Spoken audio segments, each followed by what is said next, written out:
I hope कि आप लोगों को ये सारे प्रोग्राम जो हैं ये अच्छे से समझ आ रहे होंगे। तो हम चलते हैं, इसको रन करते हैं। अब यहाँ पे हम लोग सेम इसी प्रोग्राम को रन करके देखेंगे और 2 नंबर को ऐड करके देखेंगे। एक और बात कि आप लोग डेव के अलावा अगर कुछ बच्चों का डेव जो है वो नहीं हो रहा है इंस्टॉल किसी भी वजह से, तो आप लोग अपने गूगल पर जाएँ सिंपल तरीके से, और वहाँ पर जाकर ऑनलाइन सी प्रोग्रामिंग जो है वो वाला लिखते हैं। ठीक है, जैसे मैं यहाँ पर जाती हूँ अपने गूगल पर, एक सेकेंड में इसको रिमूव कर दूँ। सिंपल गूगल पर जाए, यहाँ पे जाके लिखे सी कंपाइलर। सी कंपाइलर के बाद जो फर्स्ट साइड आएगी उसको आपने कर लेना है open, online see online compiler, और जिसकी वेबसाइट का नाम है प्रोग्रामीज। अब इसके अंदर आप लोगों ने अपना प्रोग्राम जो है वो रन करना है। इसको मैं थोड़ा सा बड़ा कर देती हूँ।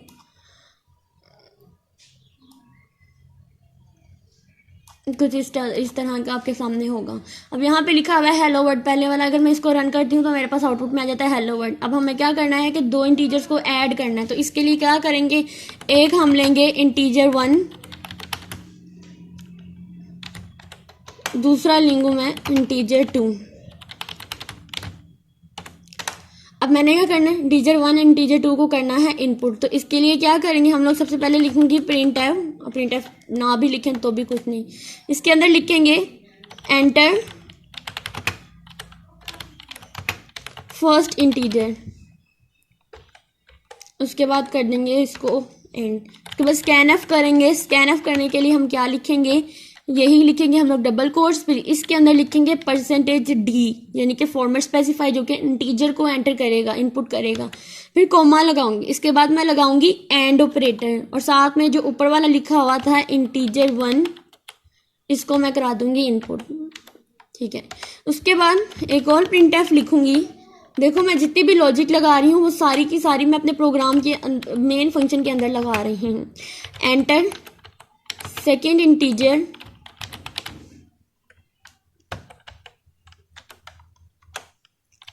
स्कैन एफ कर दूंगी %d, comma and sign integer 2। अब मुझे क्या करना है, ये 2 जो भी मैंने इंटीजर लिए हैं, अगर मैं इसको रन करके दिखाती हूँ बगैर ऐड किए, तो वो मुझे कह रहा है पहला इंटीजर एंटर करो। फॉर एग्जांपल मैं यहाँ पे 2 एंटर करती हूँ, फिर सेकंड पे आएगा और मुझे कहेगा सेकंड वाला जो इंटीजर है वो एंटर करो। तो वो मैं एंटर कर देती हूँ, लेट्स सपोज 3 एंटर कर देती हूँ। ठीक है, इस 2 को आपने इसको दोबारा से रन कर दिया।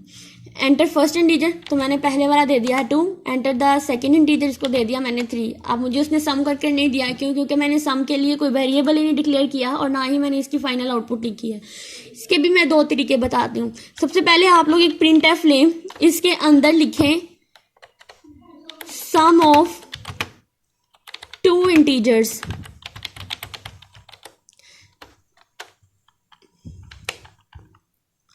और फिर मैं क्या लिखूंगी, यहाँ पे लिखूंगी %d, फिर लिखूंगी +%d।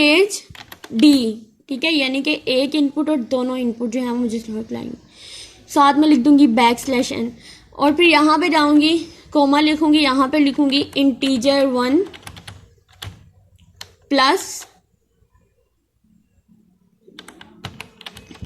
इंटीजर 2।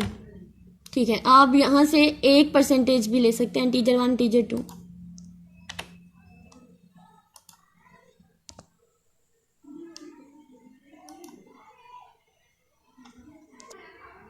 यानी मैंने इस तरह से लिख दिया उसको इंटीजर 1 इंटीजर 2। तो मेरे पास क्या होगा, मेरे पास जो भी फर्स्ट नंबर एंटर नंबर होगा वो मुझे कुछ इस फॉर्म में देगा कि 2 + 5। ठीक है, जैसे देखो रन करूंगी तो मेरे पास अगर मैं फर्स्ट इंटीजर ले लेती हूँ 2, सेकंड वाला लेती हूँ 3, तो मुझे कहेगा 5 + 2। यानी उसने क्या कहा है कि 5 + 2 क्यों कहा है कि मुझे यहाँ पे एक ही %d लेना चाहिए था, दूसरा नहीं।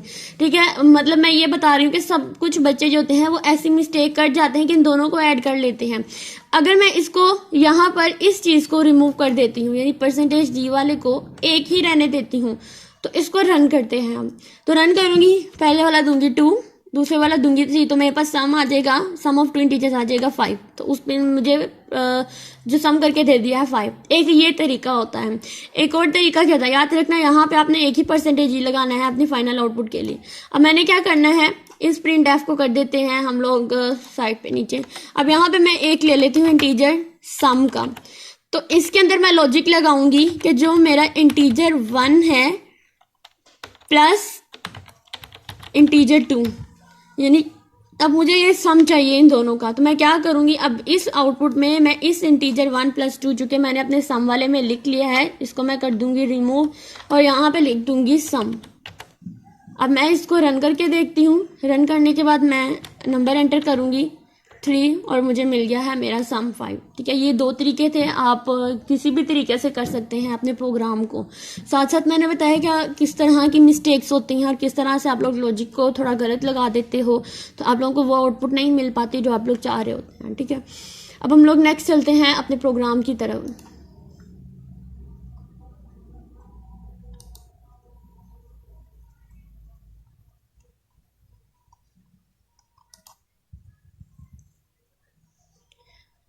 और यहाँ पे हम लोग अपनी बुक पे आ गए हैं और बुक पे नेक्स्ट लिखा हुआ है वेरिएबल एंड वेरिएबल डेफिनेशन। यही था कि हम लोगों ने एक इंटीजर लिया, दूसरा इंटीजर लिया, वेरिएबल्स बोलते हैं। इस डाटा टाइप के साथ जो भी हम लोग डिक्लेयर कराते हैं उसको बोलते हैं हम लोग, ये हमारी वेरिएबल्स हैं। ठीक है, और इक्वल टू जो 0 लिखा हुआ है इसका मतलब हमें इसके अंदर अभी कुछ भी नहीं है, अभी बिल्कुल एम्प्टी है। उसके बाद आया है define the variables before they are used. Variable को डिफाइन करें इससे पहले कि यूज किए जाते हैं। फिर आइडेंटिफाई केस सेंसिटिव, ये कुछ भी नहीं है, सिर्फ वही जो मैंने प्रोग्राम के अंदर आप लोगों को सारी बातें बताई हुई हैं। ठीक है, नेक्स्ट चलते हैं हम लोग अपने 2.4 की तरफ, मेमोरी का कॉन्सेप्ट।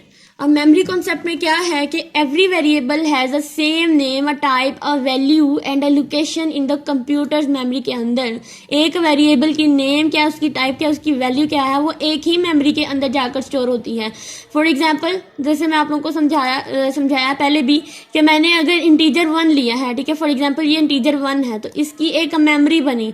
इस मेमोरी के अंदर जो मैंने आउटपुट डाली थी 45, वो जाकर स्टोर होगी और इंटीजर टाइप की है ये। अब इंटीजर टाइप क्या होती है, जो हमारे पास सिंपल इंटीजर्स होते हैं। ठीक है, उस तरह की मेमोरी जाकर स्टोर हो गई।